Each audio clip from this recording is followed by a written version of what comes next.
Hello, Metatopia. I hope everyone is doing well. Thank you so much for joining my panel today. This is Shipping is on Fire. Why? It's terrible right now, and I'm so glad you are here to listen to me ramble about it because all day at my job. For some reason, I'm still not tired of it. So, wild times, but I am so happy to be here at Metatopia.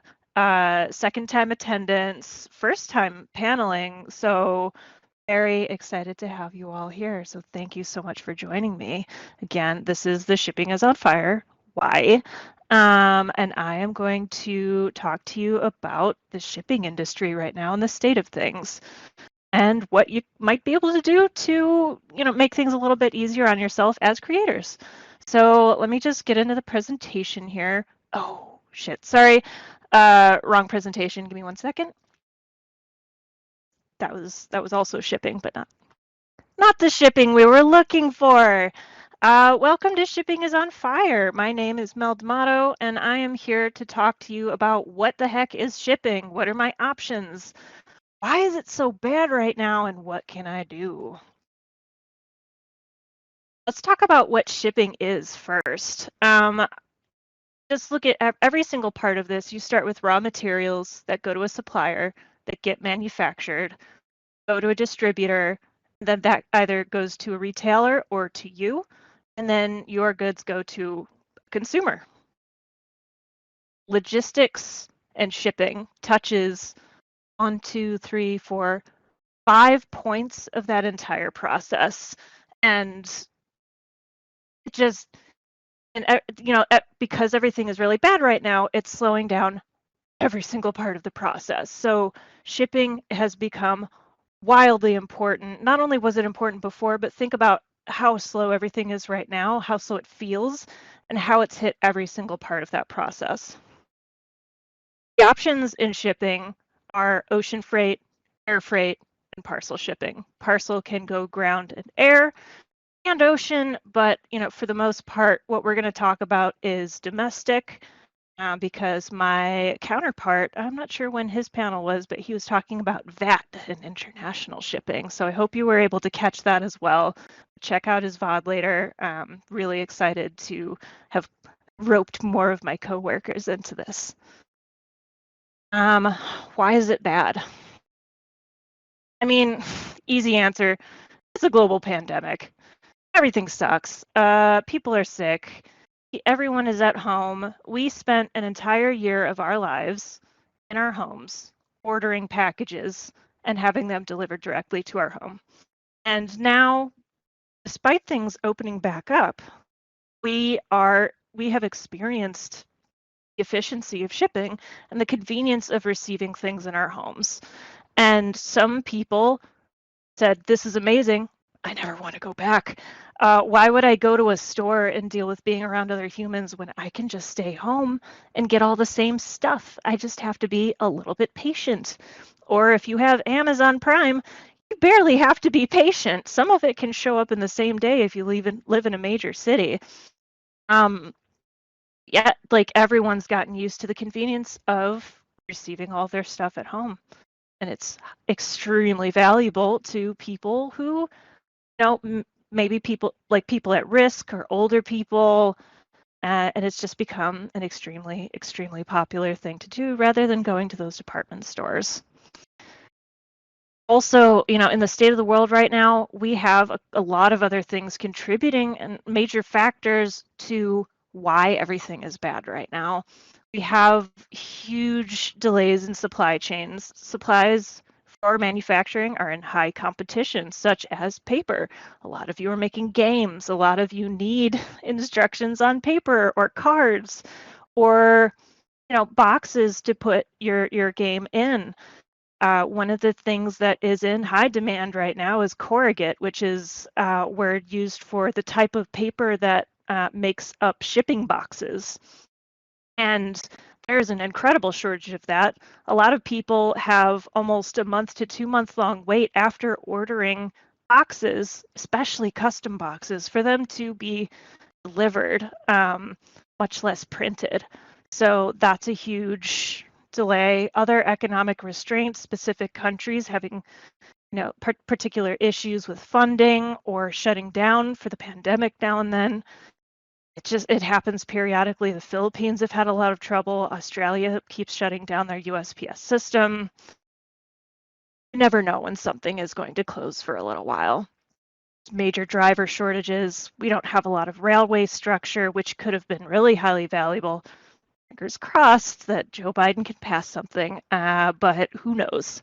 And then, major dock worker problems, not enough people, not enough time, too many ships.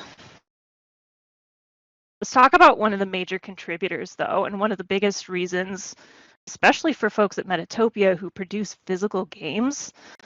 China is a really, really big impact on our situation right now. China manufactures a lot of stuff. And some of the issues are China is dealing with rolling power outages. They have power plants. Like a majority of their power plants still use coal. But the problem is they don't have enough manual labor to produce the coal. They don't have enough trucks to move the coal to the power plants. And the power plant, it's just a complete coal shortage. So power is in high demand and there's not enough ways to produce it right now. So the infrastructure in parts of China have been experiencing rolling power outages. And a lot of the factories that function and work on a lot of the products that you are ordering and creating can't function during certain hours of the day. They're not allowed to use power because residences and homes need that. So, and that makes up, those specific factories make up about 1/3 of the GDP of China. So huge impact right there. Not to mention, look at this. This picture is worth 1,000 words right now. Look at all of those boats, and that's on September 15th. I could not tell you what it looks like right now, but each one of those little dots in my presentation there, those are container ships with thousands of containers on them. There are millions of containers and hundreds of ships sitting off of the Los Angeles port waiting to be received. It can take 3 to 4 weeks, sometimes longer, because they are prioritizing essential goods at the port. Understandable, which is why we haven't hit a crisis level in the country yet. But your stuff, if it's not essential or on a boat with essential goods, could be waiting a really long time to get off of a boat. Lots of other transportation issues. The United States is currently facing its most dramatic driver shortage, raising the cost of trucking immeasurably. If you really want numbers, I saw a truck that was meant to go from Pennsylvania to California, cost almost $8,000. It's really bad. We don't have enough drivers because a lot of folks who were driving our trucks have retired or left the industry or just don't really want to do it anymore. And I honestly can't blame them because it's kind of a thankless job. It's not a very well-paying job, although that is changing right now due to the need.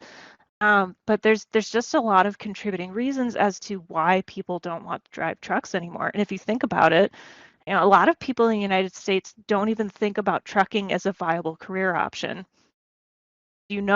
Maybe some of you know drivers, but really think about it. When you were in school, did you even get pitched the idea that driving a truck could be a good experience? It could be a career choice. I don't know anyone that was ever told that. So, it's not being put into consideration. It's not an blatantly important position, but it is incredibly important to the logistics industry, and there are not enough people doing it. And a few other, specific to parcel carriers, the USPS is constantly getting gutted and reformed by one of my least favorite people, Mr. Louis Joy. Cannot wait for him to go away, but he is currently hindering the infrastructure of the USPS, slowing down mail delivery. Depending on where you are, you may see days where you don't get mail at all. Me in Chicago, I could go 2 or 3 days without mail. Couldn't tell you why. Just don't have any or, they have it and they don't have enough people to deliver it, or it doesn't get sorted in a decent amount of time. So that's really hard for not just the Postal Service, but the large parcel carriers that use the USPS to do final mile delivery. When I say final mile delivery, it's like literally the last few miles. Like UPS could have a package move through their network and then they give it, say, all right, USPS, finish the delivery for us. And that happens quite often.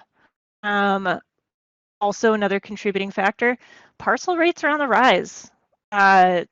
They know that they can get away with charging us a whole lot of money because we don't have a lot of options as to how to ship our stuff.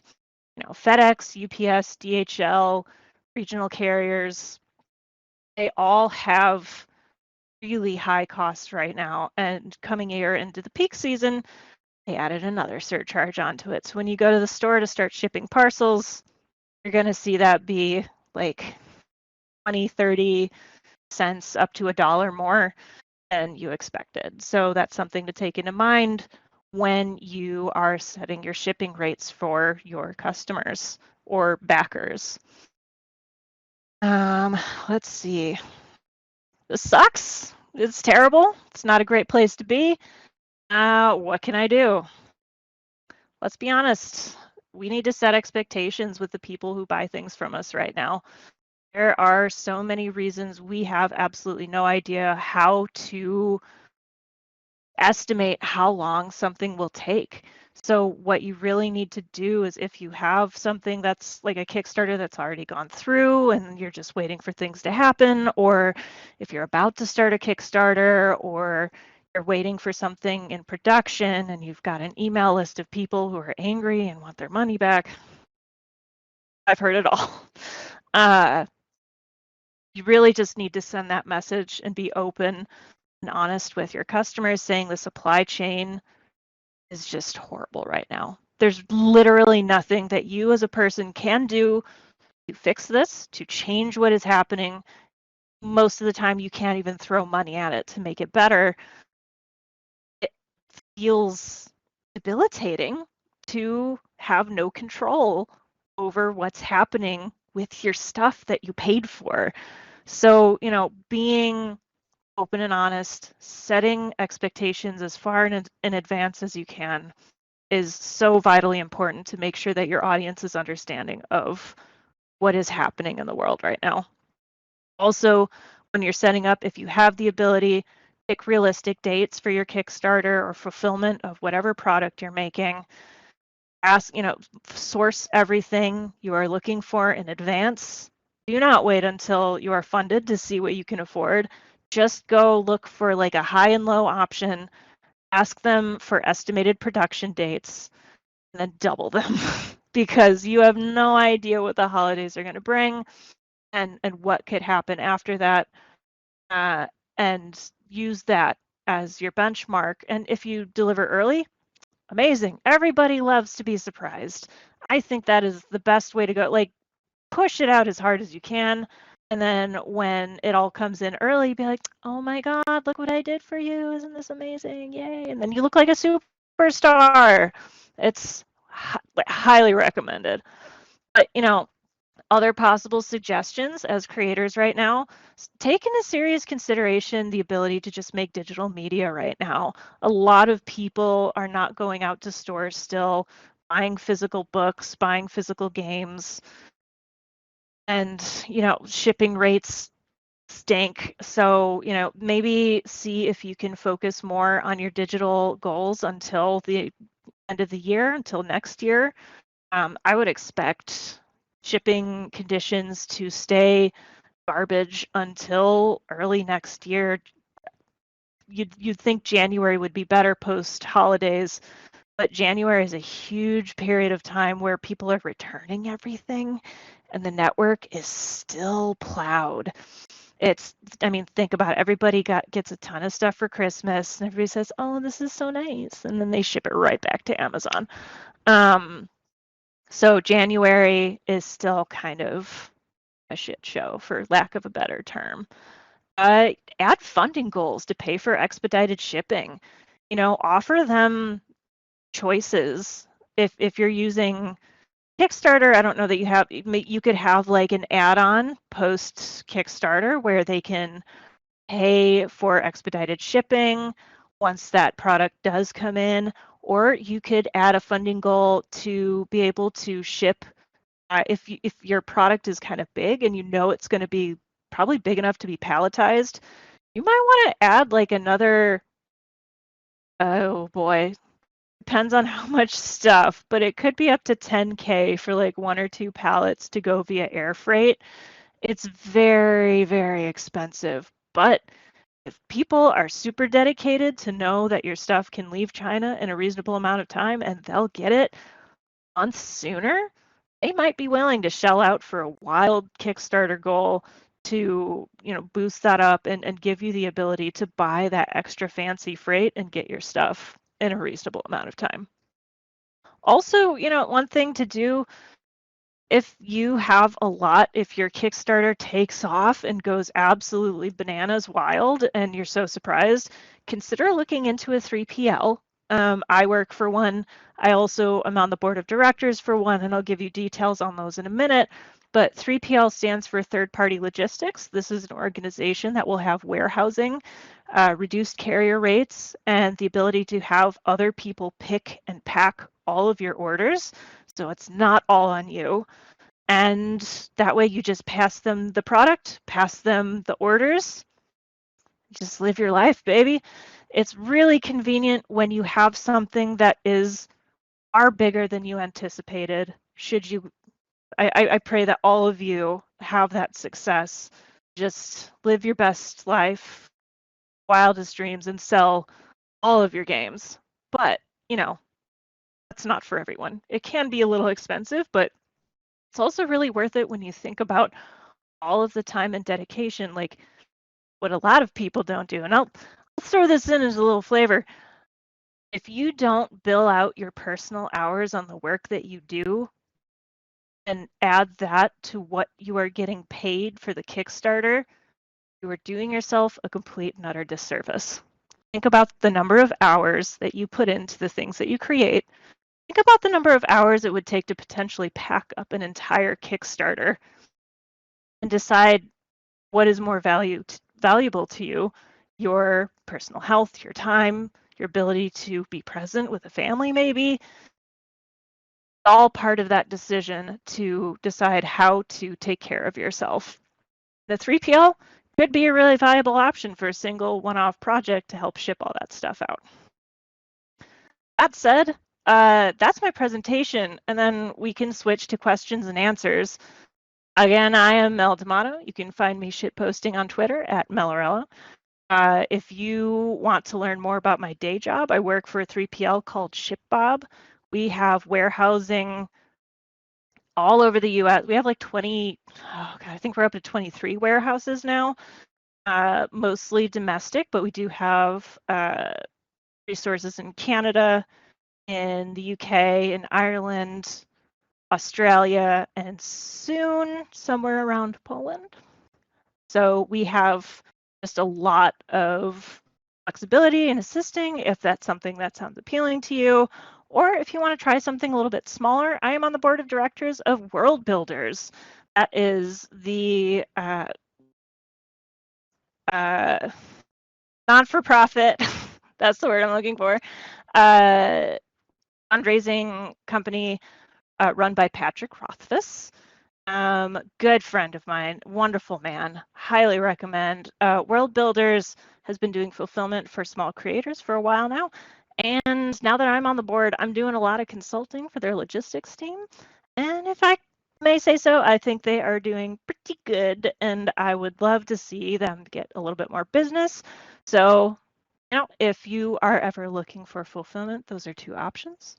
You can hit me at work at mdamato@shipbob.com, or you can hit my personal email if you have questions or if you want to talk about World Builders, melorella@gmail.com.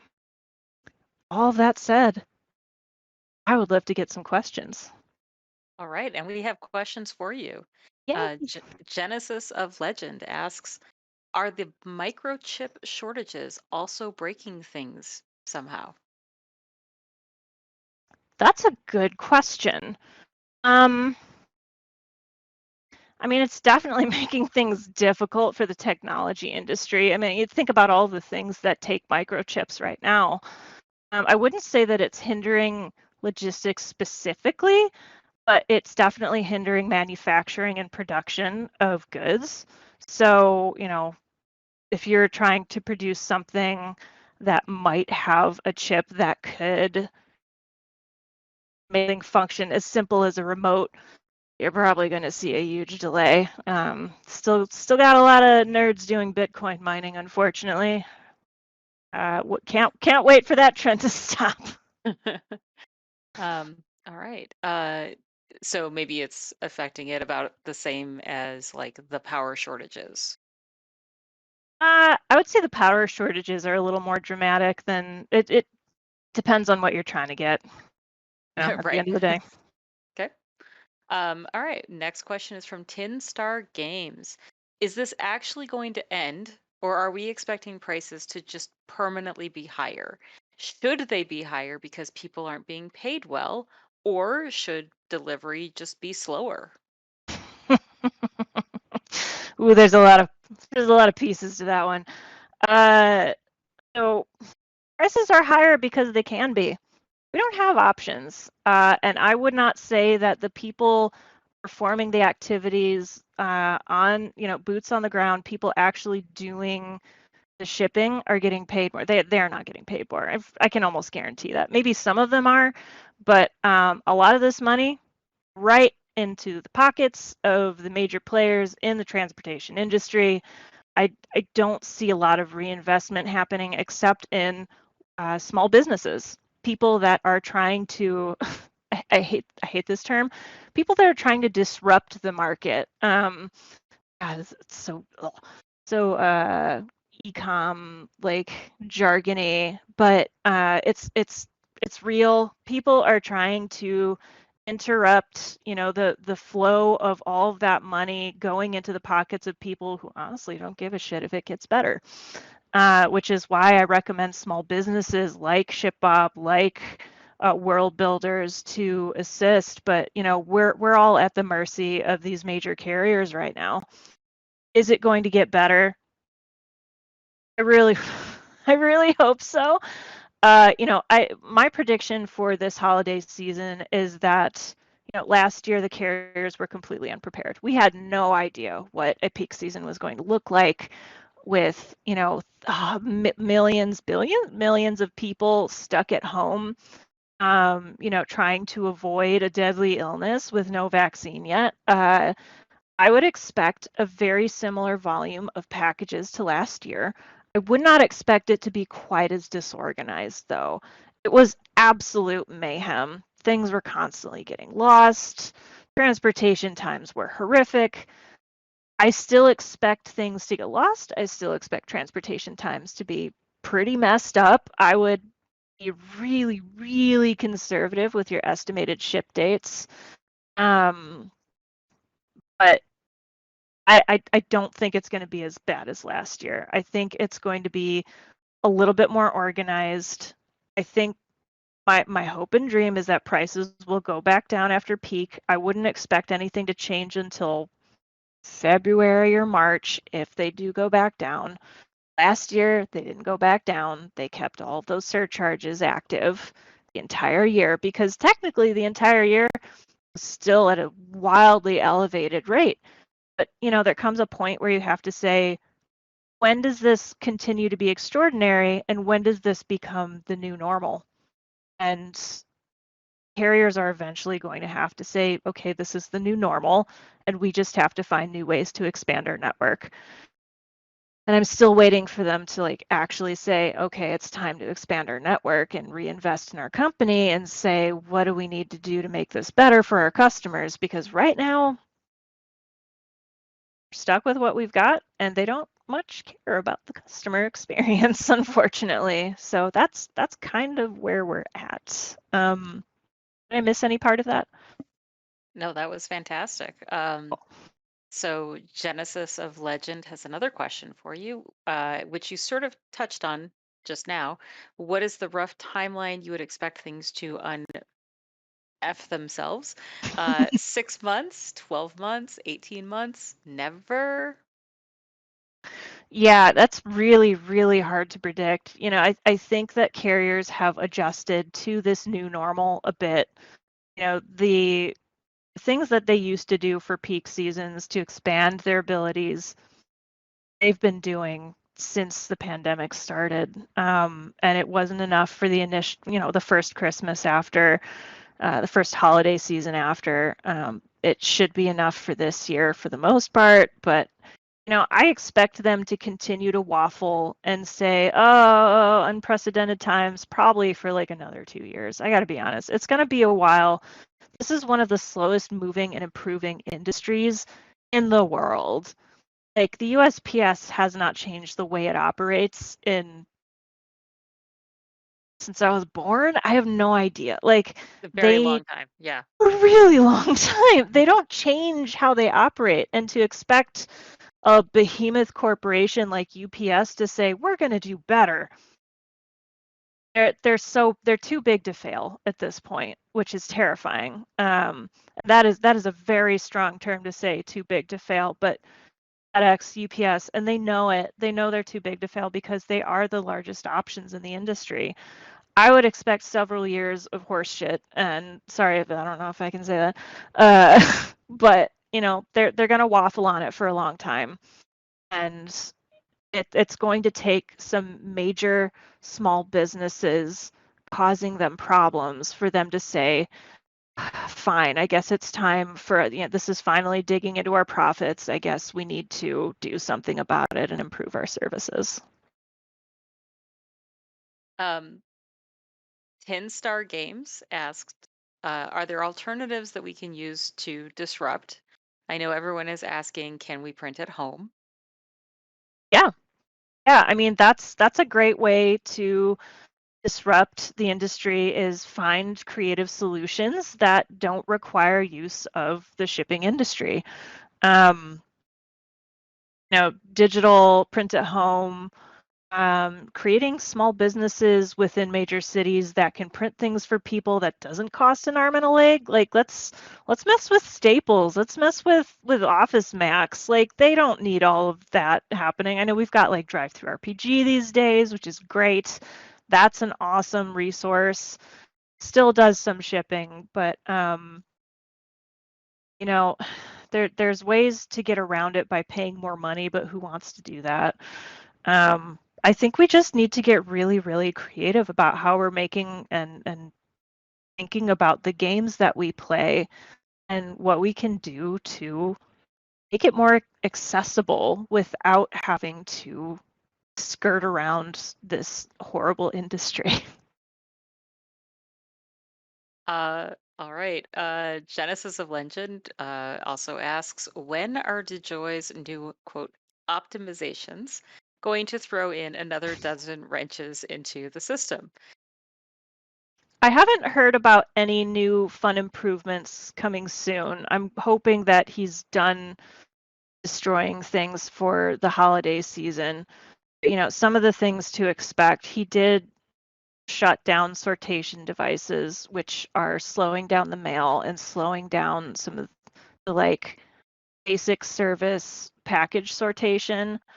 Um, First class mail is still the better service at the USPS. So if you still want to continue using the USPS, which bless you, we have to retain the USPS. We have to find a way to keep it, make it clear that that service is worth it. I don't want to tell you to avoid it. I just want you to like have expectations of the service.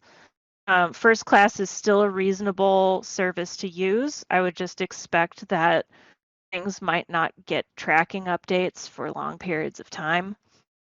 Um, Generally speaking, what we really need to fight for the USPS and make it clear that this is an essential service. Oh, and one fact that I didn't share earlier, the USPS is the only entity in the United States that is legally obligated to deliver to every address in the United States. No one else is obligated to do that. If you live rurally, there is a chance if someone sends you something via UPS or FedEx, they'll drop it in the nearest city in a drop box and say, sorry, we don't know where your address is. Sorry, we can't make it out there. It's too rural. You can either send us another $50 to deliver this, or you can just drive to this drop box. Good luck. So something to keep in mind, save the USPS, pay attention to what's happening to it, and just continue to rampage against this ding dong in office right now. Um, Excellent. We don't have a new question, although we do have a nice comment about from Tim Star Games living in Australia. Uh, they say something like 99% of all their media and products come from overseas, and they lose a lot when the world stops shipping. So, yeah. Oh yes, yeah. Just because Australia is so separate from it's just big island, so removed from the rest of it. Not to mention all the tensions with China right now and how shipping has become even more difficult. That's a little while back. That sub deal fell through. Australia was supposed to buy some nuclear submarine, maybe not nuclear, but submarines from China, and they opted to go with the U.S. instead, and that caused some huge tensions. They basically decided that essentially not friends anymore. And China started fortifying the South China Sea, and they started refusing to ship between the countries. So, So this is getting hot. it is a little spicy. Yeah. I don't see Australia making any big strides to make that tension any worse. And I think that we've diffused it a little bit over the last few months. But watch the news, see who's yelling at each other, and just assume that any shipping between those countries is probably going to be a little tense or difficult for a little while. There are things that can happen, like customs departments cracking down between two countries, saying this says it's this, but what if it's a bomb? And dumb things like that. It can get really messy. Okay. Genesis of Legend asks, do we know if media mail is safe for now? Media mail is complicated. One of the things that they told me at work, because ShipBob does just an incredible amount of media mail, like a lot of books.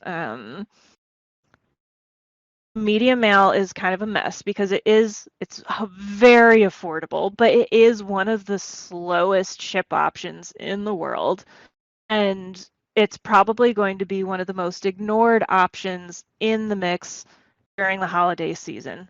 So, when I say that, it's like shit's going to disappear for a while. Media mail doesn't have tracking. It doesn't, or if it does, it's going to have huge time skips. Essentially, what we've been told is to tell all of our merchants that they should switch away from media mail for the holiday season, which is a huge bummer because it's so affordable and it's going to make things like really expensive for your customers. But I would expect that media mail during the holidays is going to be real bad. And consider other options. Consider first class, or just let people know you get it when you get it. Unfortunately. Okay. We're kind of out of questions in the chat for right now. Uh, so I'm going to take an opportunity to ask a question, even though I'm the Yeah, facilitator. Hope that's all right. Um, absolutely. Long term, and when I say long term, I mean 5 to 10 years, because this is a slow industry, right? Logistics. What what would you want to see? What do you think could be changed or done that would long term ensure the health of shipping and logistics? Oh boy, I've got quite the soapbox on this topic. So if I get long-winded, tell me and I'll cut off for any questions that pop up in chat. There are a lot of things that could be done to make this better. I mean, we do need more small businesses. ShipBob started 6 years ago, 7, almost 7. Yeah, we're going on 7. But they are taking on, we have like somewhere between like around 6,000 merchants that ship with us now. And, more small businesses taking the time to create an opportunity for people that's just so much better than Amazon. Amazon comes with a lot of risks. They have you live the risk every day of them stealing your IP. I've heard about that from more than one person. Despite being one of the largest providers, there is a huge risk there. But sorry, to stay on target, yeah, providing new operations to disrupt the industry and provide more options would be huge. I would love to see the major carriers own up to the problems in their networks. I would love to see them publish plans on how they intend to fix those major issues in their operations. I would love to see them, pay their workers better. I would love to see them increase their driver hiring, pay better rates, create better living conditions for their drivers, which a lot of these drivers don't have like sleeper cabs. They just sleep at way stations or something. It's not a comfortable lifestyle. I would like to see improvements to truck designs. I'd like to see less emissions in the industry. Uh, I could keep going. There's so Okay. many. Yeah, I All would love right. to see the rail industry expand. We need more railroads. Like if people could just throw containers on a railroad and get it to the right city, that would be huge. Okay. Um, uh, Dex Concord, that's our moderator.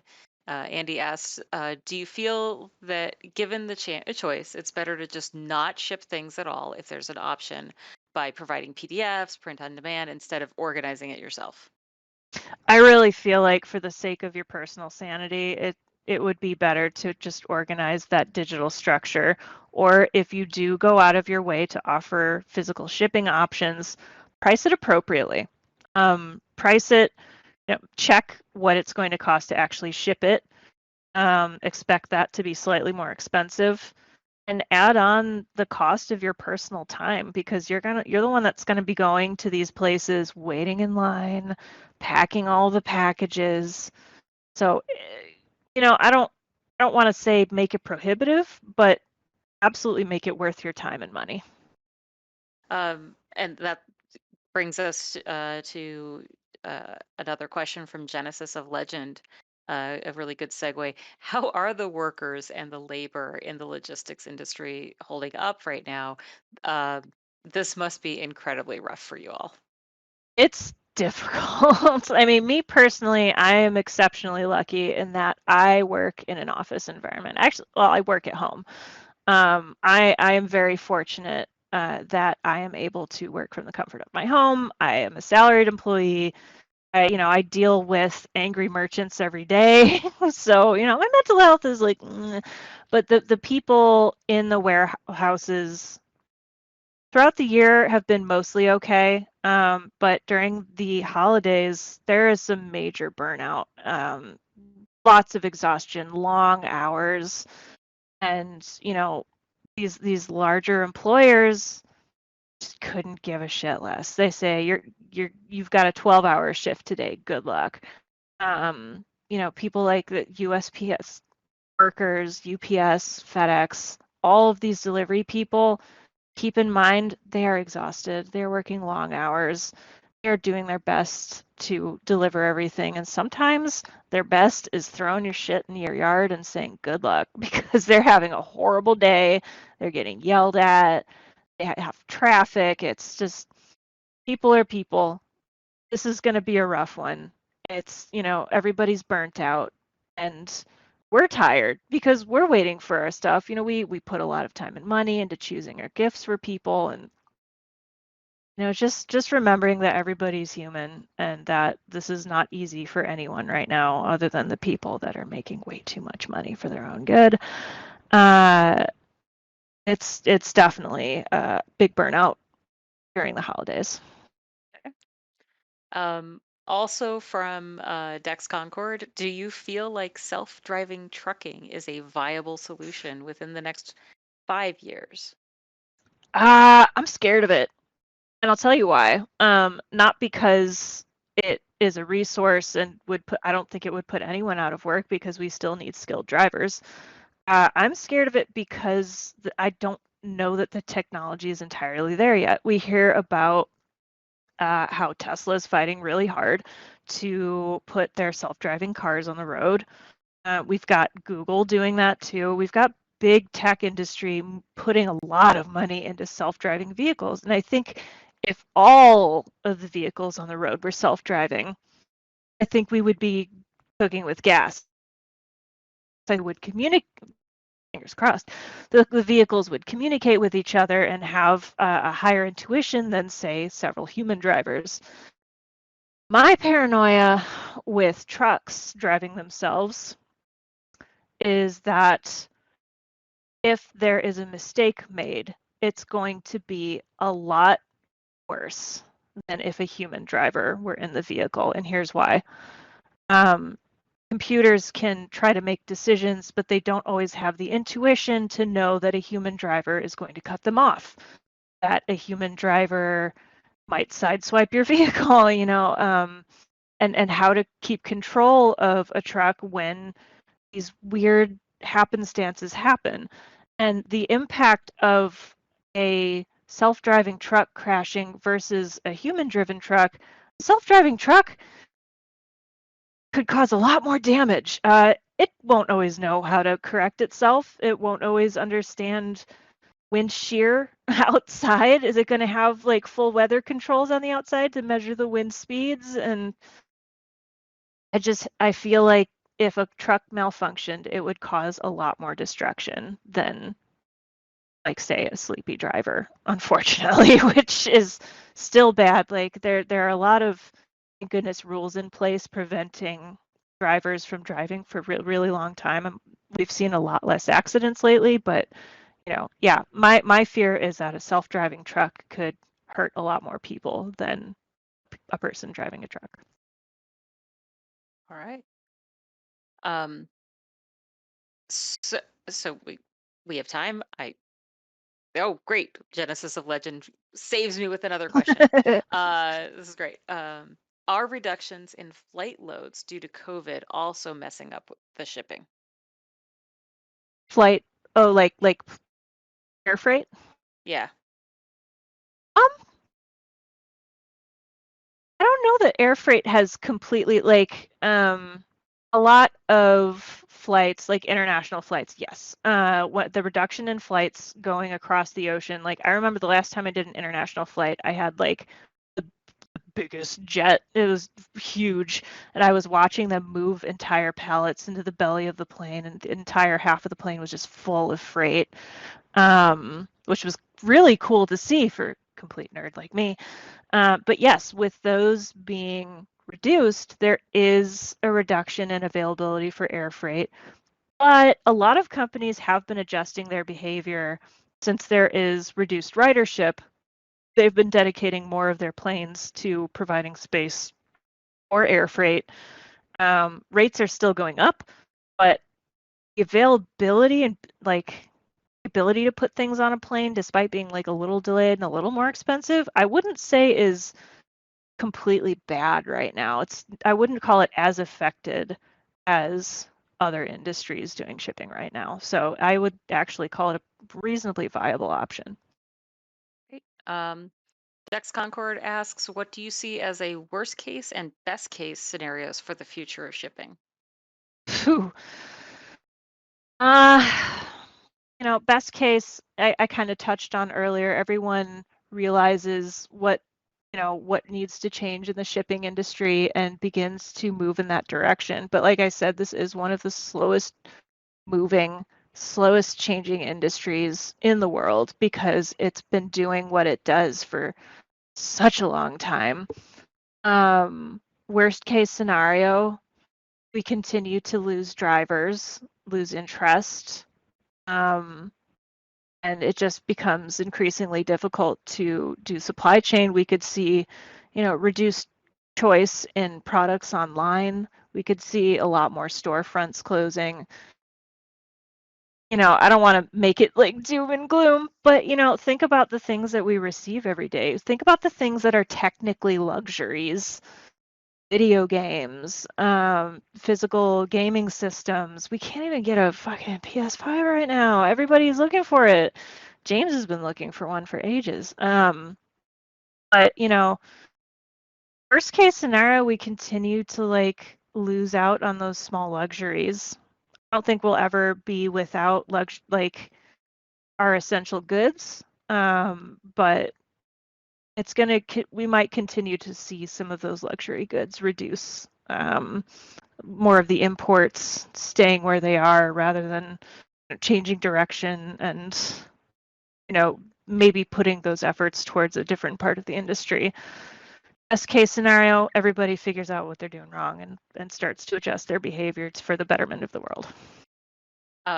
Genesis of Legend follows up, and you kind of touched on this quite a bit. Do you think more effective use of the rail system would help reduce the domestic shipping issues?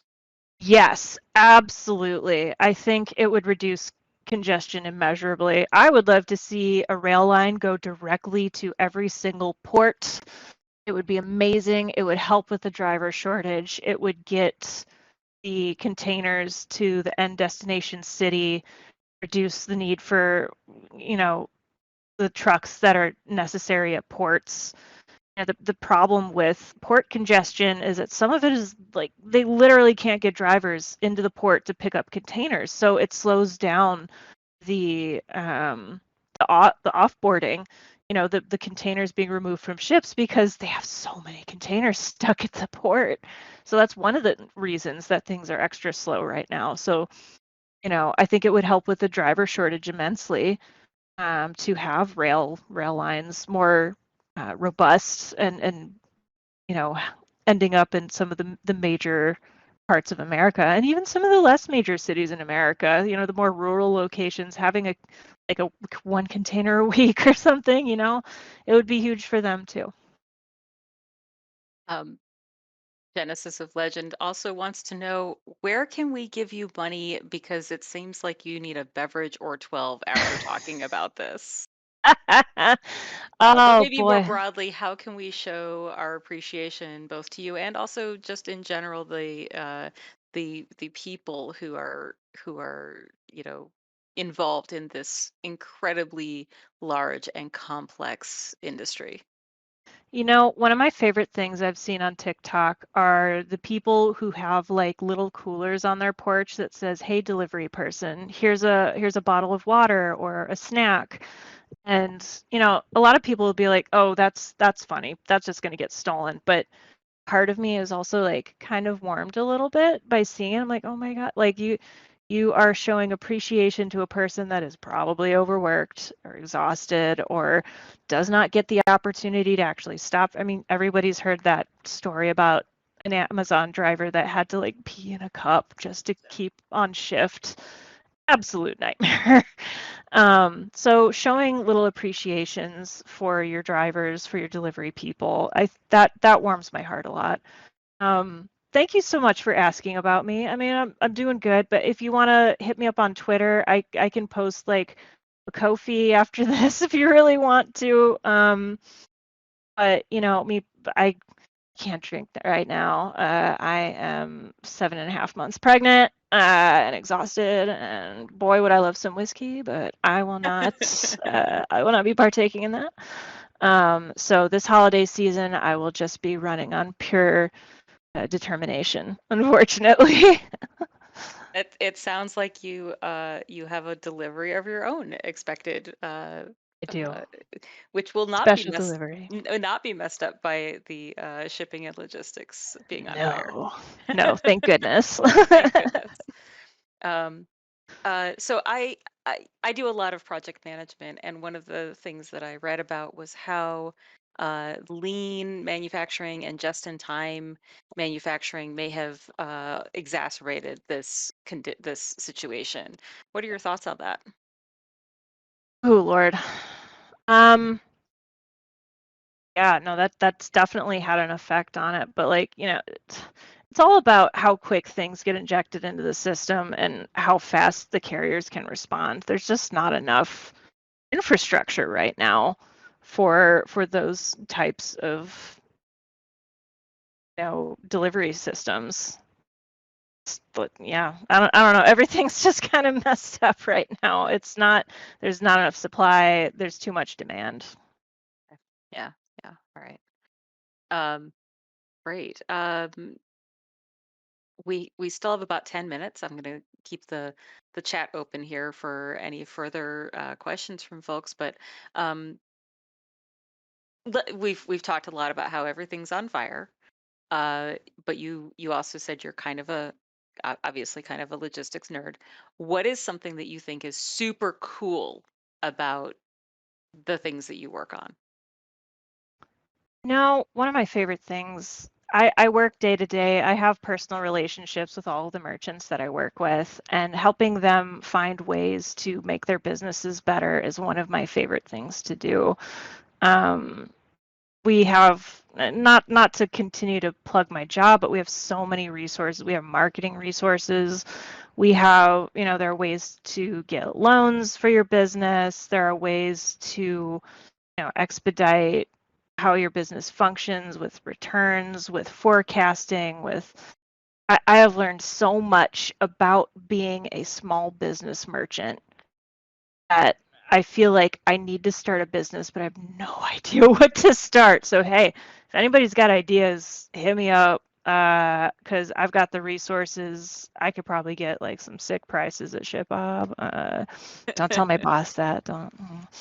I hope they don't watch this. But if they do, thanks. Yeah, like I nerd out about everything. I think it's really cool. When I first started working in the industry, I started learning about, all of the ways these things connect together, how, it goes from the carrier that picks up the package, it goes into a truck, it goes onto a plane, and then it goes into a distribution center, and then it goes into another truck, and then it goes to USPS, and then it gets delivered. There's so many moving parts, and learning how that works just blew my mind. And the more people that understand the intricacies of logistics, better, because it will help you understand and adjust your expectations on how long and how valuable the industry is. Uh, Judd has a good speculative question for you. Mm. How do you think science fiction and fantasy are going to process this moment in time in history? What kind of fiction is going to come out of this mess? I've seen a lot of stories kind of come out of the need for supply and demand, and they definitely don't phrase it that way. It's definitely a situation where people need things and they can't get it, and the story is about them getting what they need. I definitely see that being an inspiration, but it would be wild to it would be wild to me to see something literally based on supply chain. I would love that because I'm a nerd. But I think it's going to be a lot of speculation on how to disrupt what it comes off as a corrupt system right now. It is a lot of people dominating an industry that is slow moving and creating solutions for a lot of money and making a ton of money off of it without contributing to the industry. So, much like a lot of the other stories we've heard right now about, anti-capitalism, I think we'll continue to see stories that are trying to break an unjust system. Okay. Um, uh, T. Pobuda, I'm sorry if I mispronounce your name there, asks, how can game customers help you in your job? What do you want us to know? I think the best thing to know is patience. you know, as customers, just be patient with the people who are making these games, because the people that don't attend this, hopefully a lot of people will watch this VOD later. Informing yourself and understanding and being patient with the people that are trying to make this happen, because it is a very frustrating experience, especially for someone that doesn't do a lot of shipping and logistics, people who don't understand the industry or how it's working. There are millions of people shipping things every day that is their hope and dream and something they've created, but they have no idea what they're doing. So, just being understanding that everybody's knowledge level on this is completely different, and knowing that everybody's having a different experience. And, maybe sometimes sending a message saying, hey, I understand, because 99% of the messages they get are complaints. Sure. Yeah. Okay. We've got about 5 minutes to wrap up. A lot of love and appreciation for you in the chat, by the way. Thank Thank you. you so very much for bringing your expertise to this discussion. I think that there's there's a lot there. So you might get a few messages on Twitter from some folks here with follow up for sure. Yeah, absolutely. My DMs aren't open, but if you tweet at me and say, hey, I have a question for you, I will connect with you and we can chat. Excellent. That's great to know. And I'm going to put all of your links back in the chat one last time. Perfect. Um, and what's your? We've got, like I said, we got about 4 minutes left. What's your big takeaway that you want everybody to know as they face this from the consumer side? Yeah, have patience with yourself, have patience with other creators, and order your holiday gifts immediately. Okay. Those are my best tips. Those are good tips. Terrific. Oh, we did have one last question again from T. Buddha. What do you think of commercial drones? I'm fascinated. I'm worried about surveillance. I don't want to sound like a tin hat man, but much like a lot of the other robots that are flying around or walking the streets, I do worry about surveillance state and what it could expose people at risk to. But fuck, if drones are just drones, I think it's really cool. I think it would be a huge service. I don't think it's going to put people out of jobs. I think it's just going to make the experience better, because it'll reduce congestion. It'll make the job easier for employees that can't make every stop.